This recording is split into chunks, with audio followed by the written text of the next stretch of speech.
देवणी तालुक्यातील वलांडी जिल्हा परिषद गटाच्या उमेदवाराला अध्यक्षपदाची आमदार अमित देशमुखांनी दिली ग्वाही।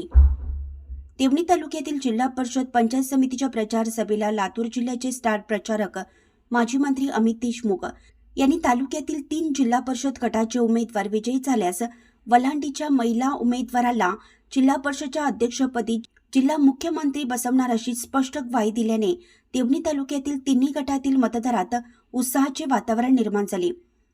दिनांक 3 फेब्रुवारी 2026 रोजी वलांडी येथील निलंगा उदगीर राज्य मार्गावर तालुक्यातील 3 गट व 6 गणाच्या प्रचार सभेसाठी आमदार अमित देशमुख, काँग्रेस पक्षाचे प्रदेश सचिव अशोक पाटील निलंगेकर, लातूर काँग्रेस जिल्हा अध्यक्ष अभय साळुंके, निलंगा नगर परिषदचे माजी अध्यक्ष हमीद शेख, डॉक्टर संघटनेचे जिल्हा अध्यक्ष अरविंद भातांब्रे, मकबूल भाई वलांडीकर, माजी परिषद उपाध्यक्ष भगवान पाटील विजयनगरकर, माजी जिल्हा परिषद सदस्य दिलीप पाटील नागराळकर, वाहतूक सेल जिल्हा अध्यक्ष हकीमभाई बौडीवाले, नूतन नगरसेवक इसरार सगरे यांच्यासह तालुका जिल्हा यातील सर्व पदाधिकारी कार्यकर्ते मोठ्या संख्येने उपस्थित होते।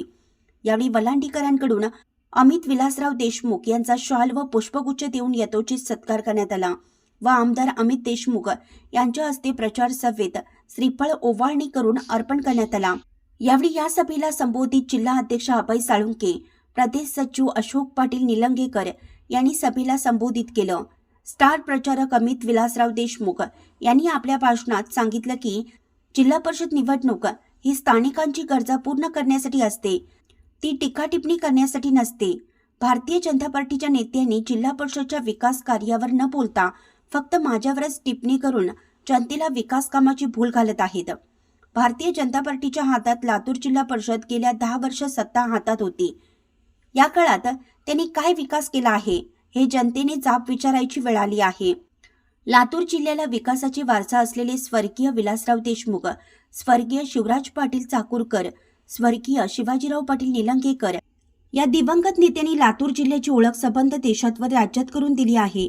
विलासराव देशमुख यांचं नाव पुसणाऱ्या नेत्यांना लातूरकरांनी केलेल्या वक्तव्याचा स्पष्ट इन्कार करून महानगरपालिकेवर तिरंगा फडकवून त्यांना त्यांची जागा दाखवून दिली, तर जिल्हा परिषदेवर तिरंगा फडकवण्याची वेळ आता आली असून देवणी तालुक्यातील मतदारांनी कुठल्याही भूलथापांना बळी न पडता देवणी तालुक्याला जिल्ह्याच्या मुख्यमंत्रीपद, जिल्हा अध्यक्षपदाची संधी गमावू नये व देवणी तालुक्यातील तिन्ही गटाचे काँग्रेसचे उमेदवार निवडून आल्यास मी स्वतः वलांडी येथे येऊन माजी सरपंच राम भंडारे यांचा यथोचित सत्कार करेन असे म्हणताच संबंध सभेत टाळ्यांच्या गजरात उत्स्फूर्त प्रतिसाद दिला।